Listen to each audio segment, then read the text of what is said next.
మాజీ మంత్రి వైఎస్ వివేకానందరెడ్డి హత్య కేసులో దర్యాప్తు సంస్థ సిబిఐ బాధ్యతగా విచారణ జరపడం లేదని వైఎస్ వివేకానందరెడ్డి కుమార్తె వైఎస్ సునీత ఆవేదన వ్యక్తం చేశారు. ఆదివారం కడపలో వైఎస్ సునీత విలేకరులతో మాట్లాడుతూ ఈ హత్య కేసులో కీలక నిందితులు చెప్పింది వినడమే తప్ప వారిని లోతుగా సిబిఐ విచారించలేదన్నారు. నిందితుల మధ్య జరిగిన ఫోన్ల సంభాషణ గురించి సిబిఐ సీరియస్ గా తీసుకుని విచారించడం లేదని ఆమె వివరించారు. తన వద్ద ఉన్న అదనపు ఆధారాల్ని సైతం కోర్టుతో పాటు సిబిఐకి సమర్పించానని చెప్పారు. వాటిపై సైతం లోతుగా విచారణ జరపలేదన్నారు. ఈ హత్య కేసులో వైసీపీ అధినేత మాజీ సీఎం వైఎస్ జగన్ తో పాటు ఆయన భార్య వైఎస్ భారతిని సైతం విచారించాల్సిన అవసరం ఉందని కుండబద్దలు కొట్టారు. వైఎస్ వివేకానంద రెడ్డి గారు హత్య చేయబడి ఈ రోజుకు 7 సంవత్సరాలు ముగిసింది. ఆ రోజు ఈ కండిషన్ లో వివేకానంద రెడ్డి గారి బాడీ కనిపించింది. ఈ రోజు కూడా ఇంకా ఎవరు ఈ పని చేశారు, ఎందుకు చేశారు, ఎవరు చేయించారు, ఇవన్నీ ఆలోచిస్తే క్లారిటీగా చెప్పడం లేదు.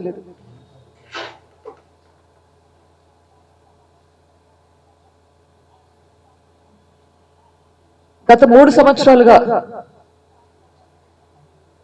స్టార్టింగ్ మే 2023 కోర్టులను ఆశ్రయిస్తున్నాను.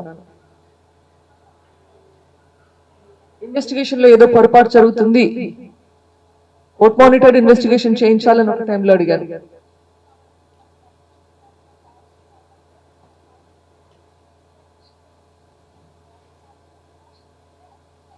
కోర్ట్ మానిటర్డ్ ఇన్వెస్టిగేషన్ కాదు కదా, సరే ఇన్వెస్టిగేషన్ చేయించు అని చెప్పి ఫైనల్ గా చెప్పారు. కోర్టులో చాలా చాలా విషయాలు అడిగినాం. ఎక్కడెక్కడెక్కడ ప్రాబ్లమ్స్ ఉన్నాయో ఇన్వెస్టిగేషన్ లో కొన్ని వివరించి చెప్పడం జరిగింది. మరి ఎందుకనో కోర్టు మాత్రం ఒక పర్టికులర్ ఆస్పెక్ట్ మాత్రమే ఇన్వెస్టిగేట్ చేయమని చెప్పింది. మనకి ఈరోజు కోర్టుల గురించి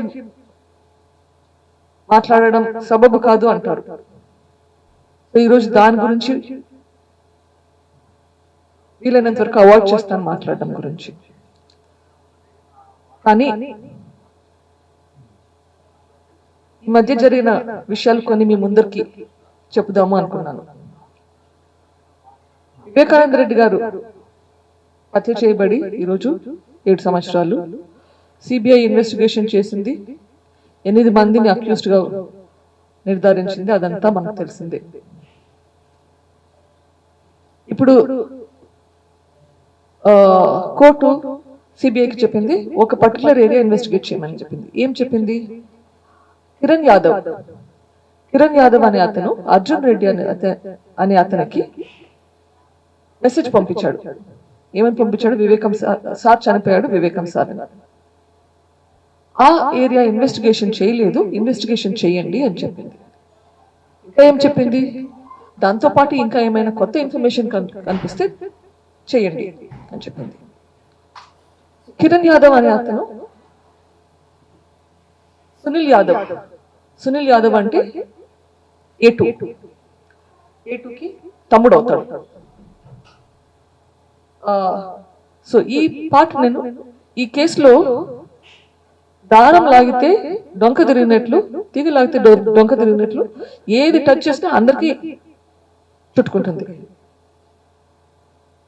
అది ఒక్క స్పాట్ లో మాత్రమే ఇన్వెస్టిగేషన్ ఎట్లా చేస్తారో నాకైతే తెలియదు, కానీ అది మాత్రం చేయమని. కానీ అక్కడ మొదలు పెడితే ఎక్కడెక్కడ వ్యాపిస్తుందో చూపిస్తాను. కిరణ్ యాదవ్ సునీల్ యాదవ్ తమ్ముడు. వాళ్ళ అమ్మ పేరు సావిత్రి యాదవ్, నాన్న పేరు ఫైల్ చేసింది చూపిస్తాను. స్టేట్మెంట్స్ తీసుకున్నారు. ఫస్ట్ అర్జున్ రెడ్డి స్టేట్మెంట్ ఉంది ఇక్కడ. అర్జున్ రెడ్డి ఏమంటాడు? ప్రొద్దునే నాకు వివేకానంద రెడ్డి గారి చావు గురించి ఎట్లా తెలిసింది? మా అమ్మ చెప్తే తెలిసింది 8 గంటల ప్రాంతంలో. అది కూడా మళ్ళీ వెరిఫై చేయలేదు, ఎందుకంటే సిపిఐకి నేను ఆల్రెడీ ఇన్ఫార్మ్ చేసినాను కూడా ఈ విషయం. అభిషేక్ రెడ్డి అర్జున్ రెడ్డి మధ్య కాల్ ఉంది. ఈ సీనియర్ అర్జున్ రెడ్డి సిడిఆర్ కూడా లేదు, కానీ అభిషేక్ రెడ్డి సిడిఆర్ చూస్తే వాళ్ళ మధ్య కాల్ ఉంది.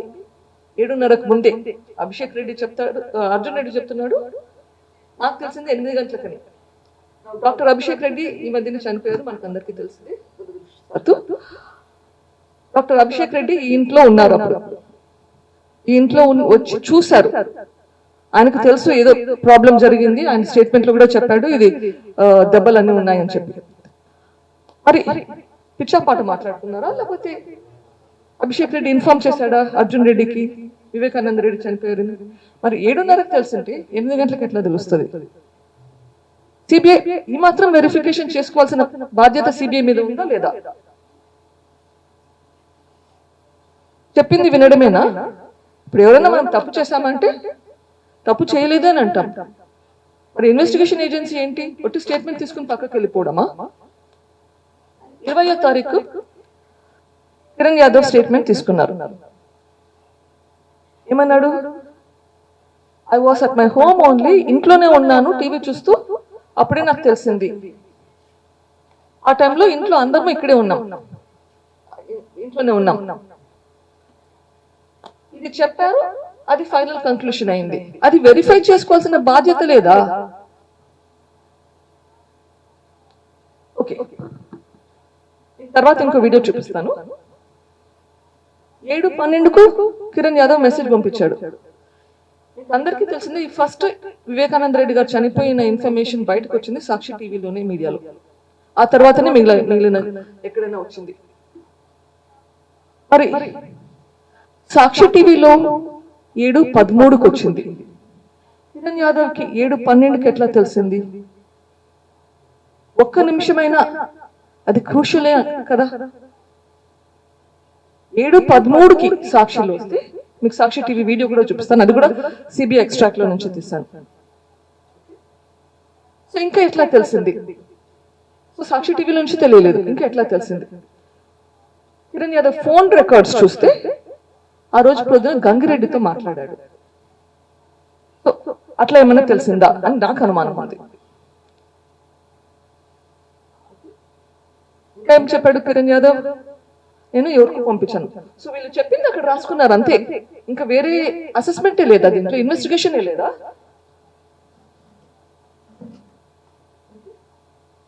వేరే వాళ్ళని కూడా కాంటాక్ట్ చేశారు, ఆ వేరే వాళ్ళని ఎవరో కూడా తెలియదు.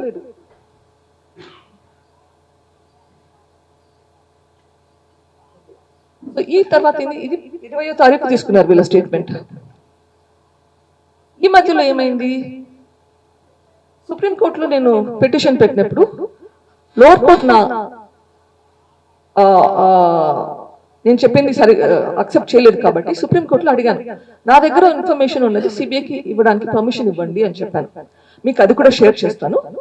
132 పేజ్ డాక్యుమెంట్ సిబిఐకి షేర్ చేశాను. దాంట్లో సిబిఐకి నేను ఇస్తాను, పర్సనల్ గా వచ్చి ఇస్తాను, మీకు ఎక్స్ప్లెయిన్ చేస్తాను అని చెప్పాను. ఎందుకంటే అంత పెద్ద డాక్యుమెంట్ మీకు చూస్తే అంత ఈజీగా అర్థం కాదు, వాళ్ళు ఎక్స్ప్లెయిన్ టు యు. నేను చాలా సార్లు ఈమెయిల్స్ పెట్టి ఫోన్లు చేసి అడిగితే నాకు 24వ తేదీ అపాయింట్మెంట్ ఇచ్చారు. అప్పటికి స్టేట్మెంట్ తీసుకున్నారు.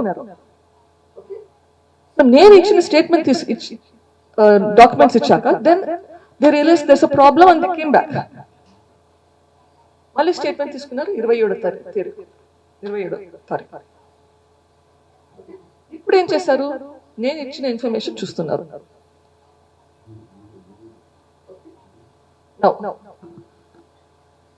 కిరణ్ యాదవ్ వాళ్ళ మదర్ సావిత్రి యాదవ్, రిమెంబర్ నేను మొదట్లో ఒక బాక్స్ చూపించాను, దాంట్లో కిరణ్ యాదవ్ వాళ్ళ మదర్ పేరు పెట్టాను, సావిత్రి. ఏమన్నారు ఆమె స్టేట్మెంట్ లో? ఇది 2021లో ఇచ్చిన స్టేట్మెంట్ సావిత్రి గారు. ఆ రోజు రాత్రి సునీల్ యాదవ్ ఇంటి నుంచి 10-10:30 ప్రాంతంలో ఉమాశంకర్ రెడ్డితో మాట్లాడి బయటికి వెళ్ళారు. గంటన్నర తర్వాత మళ్ళీ వచ్చారు. ఆ తర్వాత మళ్ళీ వెళ్ళాడు. మళ్ళీ వెళ్తే నేను నా భర్తని, నా చిన్న కొడుకుని సునీల్ ఎక్కడికి వెళ్ళాడో పోయి చూడండిరా అని పంపించాను. వాళ్ళు పోయి వెతికి కొన్ని గంటల తర్వాత మళ్ళీ వెనక్కి వచ్చారు. ఆ టైంలో వివేకానంద రెడ్డి ఇంటికి కూడా వెళ్ళారు అని అక్కడ స్టేట్మెంట్ లో ఇచ్చింది. ఆగండి, ఇక్కడ ఈ ఇన్ఫర్మేషన్ సిబిఐకి 2021లో తెలుసు. ఆ రోజు రాత్రి వివేకానంద రెడ్డి ఈ ఇంట్లో చనిపోతే ఈ ఇంటికి వాళ్ళు ఈ ఇంటి పరిసరాలలోకి వాళ్ళు వచ్చింటే వాళ్ళ స్టేట్మెంట్ మళ్ళీ తీసుకోవాల్సిన అవసరం ఉందా లేదా సిబిఐకి? జస్ట్ ఆలోచించండి. ఏం చేశారు? ఈ ఇన్ఫర్మేషన్ వాళ్ళకి 2021లో ఉంది. ఇంకొకటి, ఈ స్టేట్మెంట్ సిబిఐ 2 సార్లు తీసుకుంది. జూన్ 2021లోను, జూలై 2021లోను 2 సార్లు సిబిఐ ఆమె దగ్గర నుంచి ఇదే స్టేట్మెంట్ తీసుకుంది. 2 సార్లు తీసుకుందంటే అది చాలా ఇంపార్టెంటే. మరి ఎందుకు దీని మీద యాక్ట్ చేయలేదు? I really don't understand. తర్వాత సునీల్ యాదవ్ ఇంటికి వచ్చాడు. ప్రొద్దున్నే మళ్ళీ ఉమాశంకర్ వచ్చి తీసుకొని పోయాడు సునీల్ యాదవ్ ని అని చెప్పింది. 2 సార్లు తీసుకుంది. ఇప్పుడు కిరణ్ యాదవ్ ని నేను ఇది బయటకు తెచ్చాను కాబట్టి సిబిఐ మళ్ళీ అడిగింది కిరణ్ యాదవ్ ని ఏంటి స్టేట్మెంట్ గురించి అని. ఎవరిని అడిగింది? కిరణ్ యాదవ్ ని. స్టేట్మెంట్ ఇచ్చిన వాళ్ళని కాదు, కిరణ్ యాదవ్ ని అడిగారు. కిరణ్ యాదవ్ ఏమంటాడు? మా అన్న ఇంట్లోనే ఉన్నాడు ఆ రాత్రంతా. మా అన్న ఇంట్లోనే ఉన్నాడు ఆ రాత్రంతా. మా అమ్మ మీద ఎవరో ప్రెషర్ పెట్టి తీసుకున్నారు ఈ స్టేట్మెంట్. మా అన్న ఇంట్లోనే ఉన్నాడు, మా అమ్మ స్టేట్మెంట్ ప్రెషర్ మీద తీశారు అంటే వాళ్ళ అన్న ఇంట్లోనే ఉంటే మరి మొత్తం పాత చార్జ్ షీట్ అంతా రాంగ్ అయినట్లా? వాళ్ళ అన్న ఇంట్లోనే ఉన్నాడు అంటే గన ఆ రోజు రాత్రి సునీల్ యాదవ్ ఈ ఇంటికి రాలేదు, వివేకానంద రెడ్డి గారిని చంపినట్లు కూడా తప్పే కదా. ఇది కరెక్టా? లేకపోతే ప్రెషర్ పెట్టి తీసుకున్నారు, అది కరెక్టా? ఏది కరెక్ట్? కనీసం ఈ కాంట్రడిక్షన్స్ అనేది రిజాల్వ్ చేయాలనా? సిబిఐ ఈ కాంట్రడిక్షన్స్ ని రిజాల్వ్ చేయాల్సిన బాధ్యత సిబిఐకి ఉందా లేదా? ఎందుకు సిబిఐ ఇట్లా ఇన్వెస్టిగేషన్ చేస్తుంది? ఎవరిని ప్రొటెక్ట్ చేయడానికి చేస్తుంది?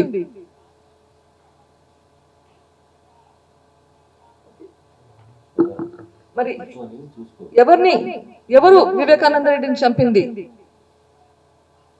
సరే, సావిత్రి యాదవ్ మీద ప్రెషర్ పెట్టారే అనుకోండి. ఎవరు ప్రెషర్ పెట్టారు? ఎందుకు ప్రెషర్ పెట్టారు? ఇవన్నీ ఎక్స్ప్లెయిన్ చేయాల్సిన బాధ్యత సిబిఐకి ఉందా లేదా? ఇంకా నేను మీకు అగైన్ డాక్యుమెంట్స్ అన్ని మీకు షేర్ చేస్తాను. ఆ 132 పేజీల డాక్యుమెంట్ లో కిరణ్ యాదవ్ కి గంగిరెడ్డికి మధ్య ఉన్న ఫోన్ కాల్స్ కూడా చూపించాను. దాంట్లో కిరణ్ యాదవ్ గంగిరెడ్డి తోటి మాట్లాడాడు. దాని గురించి ఏమని చెప్పాడు? ఆ రోజు పొద్దున నేను గంగిరెడ్డికి ఫోన్ చేయలేదు, నాకు గంగిరెడ్డితో పెద్ద పరిచయం లేదు, 1-2 సార్లే మాట్లాడాను. నా ఫోన్ నుంచి మా అన్న సునీల్ యాదవ్ ఫోన్ చేశాడు గంగిరెడ్డికి, నేను చేయలేదు అంటే సిబిఐ ఒప్పుకుంది దాని గురించి. కానీ అగైన్ ఫోన్ ఎక్స్ట్రాక్ట్ అన్నది ఒకటి ఉంది. బహుశా సిబిఐ వాళ్ళు గమనించారో లేదో నాకు తెలియదు. ఫోన్ ఎక్స్ట్రాక్ట్ ప్రకారం కిరణ్ యాదవ్ గంగిరెడ్డికి ఫోన్ ట్రై చేస్తాడు, మిస్డ్ కాల్ ఉంది. తర్వాత మళ్ళీ మాట్లాడతాడు. 6:56 గంగిరెడ్డితో మాట్లాడతాడు. మళ్ళీ ట్రై చేస్తాడు కిరణ్ యాదవ్ గంగిరెడ్డికి.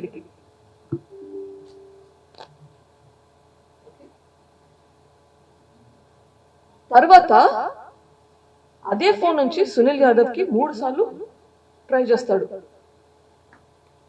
ఇప్పుడు సునీల్ యాదవ్ గంగిరెడ్డికి ఫోన్ చేశాడంటే ఆ ఫోన్ లో నుంచి, ఒక ఫోన్ లో నుంచి సునీల్ యాదవ్ ఫోన్ పక్కన స్విచ్ ఆఫ్ చేసి పెట్టుకొని గంగిరెడ్డికి ఫోన్ చేసి మళ్ళీ కిరణ్ యాదవ్ ఫోన్ తీసుకుని తనకు తానే ఫోన్ చేసుకుంటాడా? అంటే 2 ఫోన్లు ఆయన దగ్గరే ఉన్నాయి. ఆయన ఫోన్ నుంచి కిరణ్ యాదవ్ ఫోన్ నుంచి తన సొంత ఫోన్ కు చేసుకుంటాడా? That's no logic to this. అంటే ఆ ఫోన్ కిరణ్ యాదవ్ టు గంగిరెడ్డినే. It is not from Sunil Yadav. Because Kiran Yadav మళ్ళీ సునీల్ యాదవ్ కూడా ఫోన్ చేయడానికి ట్రై చేస్తాడు. సావిత్రి గారి స్టేట్మెంట్ చూస్తే ఆ రోజు పొద్దున సునీల్ యాదవ్ ఉమాశంకర్ తో పాటు గంగిరెడ్డి ఇంటికి పోయాడు. బహుశా అందుకే ఫోన్ చేశాడేమో గంగిరెడ్డికి. బహుశా కిరణ్ యాదవ్ కి ఆల్రెడీ తెలుసేమో. మాత్రం విచారించలేదు. ఇది సిబిఐ చెప్పిన విషయం కాదు, నేను చెప్తున్నాను. అట్లాగే ఇంకా చాలా విషయాలు చెప్తూ కిరణ్ యాదవ్ ఉమాశంకర్ రెడ్డి వైఫ్ కి 16వ తేదీ మార్చ్ 16, 2019లో 25 సార్లు అట్లీస్ట్ 25 కాల్స్ ఉన్నాయి కిరణ్ యాదవ్ టు స్వాతి గారు, వైఫ్ ఆఫ్ ఉమాశంకర్ రెడ్డి. దాని గురించి విచారించమంటే Sunil Yadav uses my phone to talk to Umashankar Reddy అంటాడు. సరే ఆ కాల్స్ చూద్దాం. 16వ తేదీ రాత్రి 1 గంట ప్రాంతంలో సునీల్ యాదవ్ కాల్స్ నుంచి చాలా కాల్స్ ఉన్నాయి అని సునీల్ యాదవ్ ఇంటి నుంచి బయటకు వెళ్ళిపోతాడు, జేఎన్టీ రోడ్ లో ఉన్నాడు. అదే టైంలో కిరణ్ యాదవ్ ఫోన్ నుంచి ఉమాశంకర్ రెడ్డి వైఫ్ కి కాల్స్ ఉన్నాయి. మధ్యరాత్రి 1 గంట 2 గంటల ప్రాంతంలో సునీల్ యాదవ్ లేడు, కిరణ్ యాదవ్ ఫోన్ నుంచి పోతున్నాయి. సార్ సునీల్ యాదవ్ మీద ఎట్లా వేస్తారు ఈ కాల్స్ అన్ని? 25 సార్లు వీళ్ళతో సంభాషణ ఉందంటే ఏదో నడుస్తుంది అక్కడ. ఇట్లా చాలా చాలా ఎవిడెన్సెస్ చెప్పాను. ఇవన్నీ పక్కన పెట్టేస్తున్నారు. నేను చెప్పాను కాబట్టి చూసి వేరే రాంగ్ ఎక్స్ప్లెనేషన్స్ పెట్టాలి చూస్తున్నారు. అట్లే మహేంద్ర యాదవ్ స్టేట్మెంట్ తీసుకున్నారు, saying that there is nothing behind it. Okay, so again I come down to this.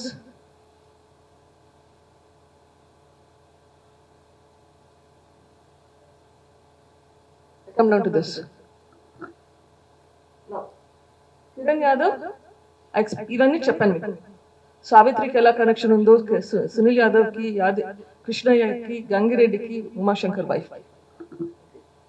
Kiran Yadav నుంచి భరత్ యాదవ్ కు, మహేంద్ర యాదవ్ కు కూడా చాలా ఫోన్ కాల్స్ ఉన్నాయి.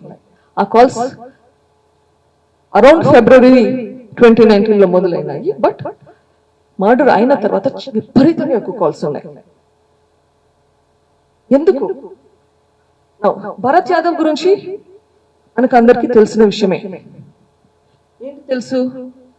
అట్లీస్ట్ పుల్వెందుల వాళ్ళకి బాగా తెలిసింది వచ్చేసి, ఈ మధ్య కాలంలో భరత్ యాదవ్ రోడ్డు మీద ఒకరిని సీసీ కెమెరా క్యాప్చర్ చేసిన విధంగా ఒకరిని మర్డర్ చేస్తే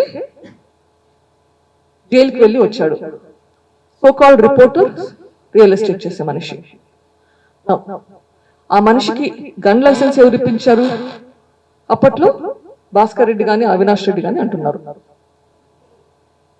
ఎందుకు గన్ లైసెన్స్ ఇప్పించారు భరత్ యాదవ్ కి? ఒక రిపోర్టర్ కి ఎందుకండి గన్ లైసెన్స్? రియల్ ఎస్టేట్ చేసుకున్న మనిషికి ఎందుకండి గన్ లైసెన్స్? అన్లెస్ తప్పులు చేస్తుంటే తప్ప వాళ్ళకి ఇప్పించాల్సిన అవసరం ఏమొచ్చింది? There is some connection. Apart from that ఇంకా ఏం కనెక్షన్ ఉంది?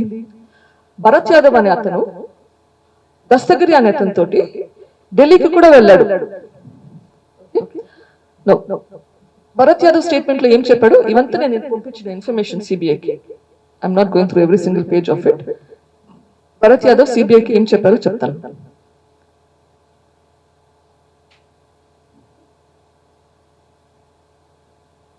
Part of it. ఆ రోజు రాత్రి సునీల్ యాదవ్ కి మ్యాన్షన్ హౌస్ అనే బ్రాండీ బాటిల్ తీసుకొని ఇచ్చాను. ఎందుకంటే సునీల్ యాదవ్ చెప్పాడు, నా డాక్యుమెంట్స్ అన్ని సార్ట్ అవుట్ చేస్తాను వివేకానంద రెడ్డి గారి దగ్గర తీసుకెళ్ళి అని చెప్పేసి. ఆ రోజు రాత్రి కొన్నిసార్లు ఫోన్ చేస్తే స్విచ్ ఆఫ్ చేస్తుంది, మళ్ళీ 11-11:30 ప్రాంతంలో కలుస్తానని చెప్పాడు.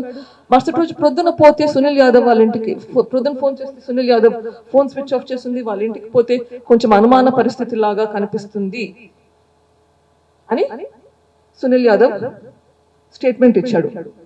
అంటే సారీ, భరత్ యాదవ్ స్టేట్మెంట్ ఇచ్చాడు సిబిఐకి. అప్పట్లో ఇంత ఇన్ఫర్మేషన్ ఇచ్చి నాకు అనుమానం ఉంది అని చెప్తున్న మనిషికి మరుసటి రోజు నుంచి ఆయనకి, ఆయన తమ్మునికి వీళ్ళతో ఏంటి కనెక్షన్? అనుమానం ఉన్నప్పుడు వాళ్ళతోటి కనెక్షన్ పెట్టుకుంటామా, తెంచుకుంటామా? మరి కంటిన్యూ చేశారు.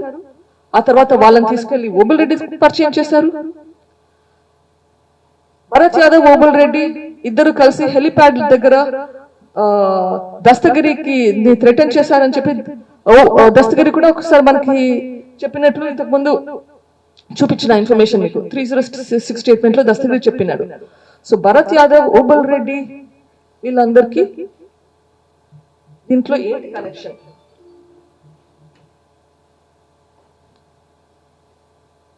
So there is a problem going on here.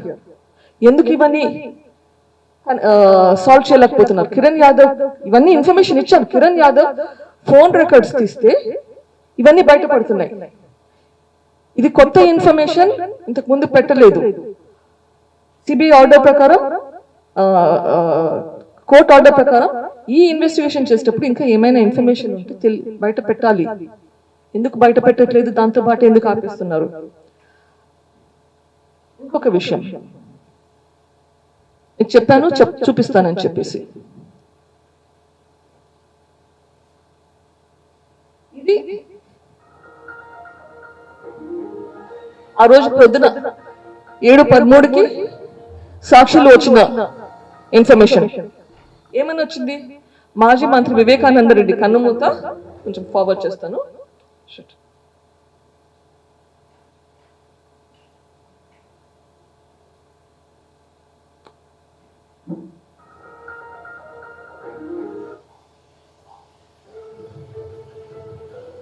దీంట్లో చెప్పారు 7:13కంతా వివేకానంద రెడ్డి చనిపోయారు,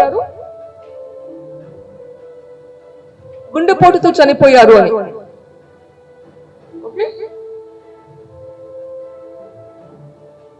తర్వాత ఏమైంది?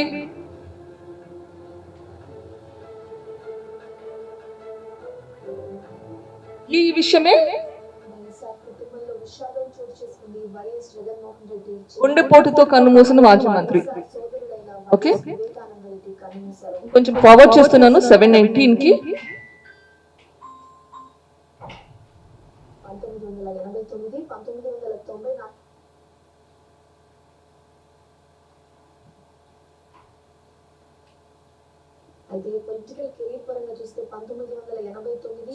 తర్వాత 7:18కి కడప రిపోర్టర్ లైన్ లోకి వస్తాడు. కడప రిపోర్టర్ శ్రీనివాస్ మీకు అందరికీ తెలిసిన మనిషి. ఆయన ఏమంటారు చూద్దాం. ఆయన చెప్తారు వివేకానంద రెడ్డి గుండెపోటుతో చనిపోయినాడని వినిపిస్తుంది. ఆయన చనిపోయిన మాట విషయం కన్ఫర్మ్ అని చెప్తారు. కానీ ఎలా చనిపోయాడు అన్నది వినిపిస్తుంది మాత్రమే చెప్తాడు.